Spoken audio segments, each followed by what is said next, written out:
ఇప్పుడు ఎట్లా అంటే ట్విట్టర్‌లో గూడా ఎవరైనా బాలీవుడ్ నుంచి సెలబ్రిటీస్ వచ్చి సౌత్ కమర్షియల్ సినిమాలే జేస్తారు. కంటెంట్ చేయరు. అదే తెలుగు సినిమాలు కమర్షియల్ చేస్తారు. కంటెంట్ సినిమా చేయరు అని అన్నారనుకోండి. దాని కింద కమెంట్ ఫస్ట్ పెట్టేది 35 చిన్న కథ కాదు చూసావా అని అంటారు. So, that itself is proud moment for me. In the same way ఎవరేమైనా మంచి సినిమా ఉంది, ఈ వీకెండ్ ఖాళీగా ఉన్నాను, ఏం సినిమా చూడాలి సజెస్ట్ చేయండి అంటే 35 చిన్న కథ కాదని చెప్తున్నారు. వేరే వాళ్ళు తెలుగు అంతా హీరో సెంట్రిక్ సినిమాలు తీస్తున్నారు.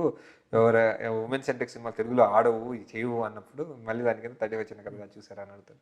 So that it self release అయిన 1 ఇయర్ దాటేసింది. 1.5 ఇయర్ 1 ఇయర్ అవుతుంది ఎగ్జాక్ట్‌గా.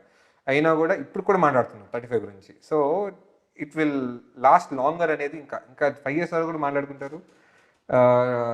20 ఇయర్స్ తర్వాత కూడా టాప్ 100 ఫిల్మ్స్లో పెట్టుకుంటే 35ని ఎక్కడో ఒక స్థానం సంపాదిస్తుంది అనుకుంటున్నాను. ఫ్రమ్ ద స్టార్ట్ నేను ఫస్ట్ నుంచి డిఫరెంట్ కథలు ఎవరు చేయట్లేదు ఇండస్ట్రీ అలాంటి కథలు ఇంకా ఎవరు వేరే ప్రొడ్యూసర్ మాట్లాడుతుంటే ఇండస్ట్రీ అంటే రిజెక్ట్ చేసిన కథలు నువ్వే చేస్తావు అని అంటారు.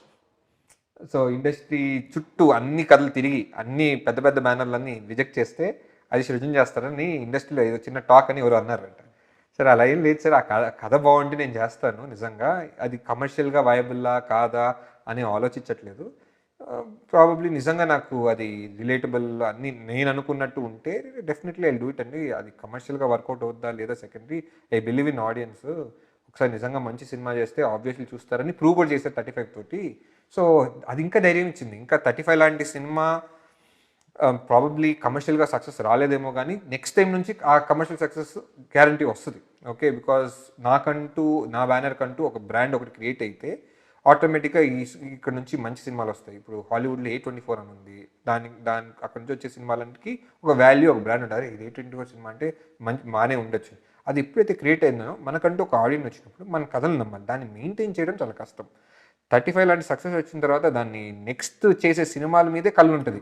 ఒక ఫ్లాప్, ఒక బ్యాడ్ ఫిల్మ్ తీస్తే అంతే, అక్కడికి ఇంకా మళ్ళీ పెట్టుకుందంతా ఇట్స్ గాన్. సో దాన్ని మెయింటైన్ చేయడం ఇస్ ద టఫెస్ట్ థింగ్.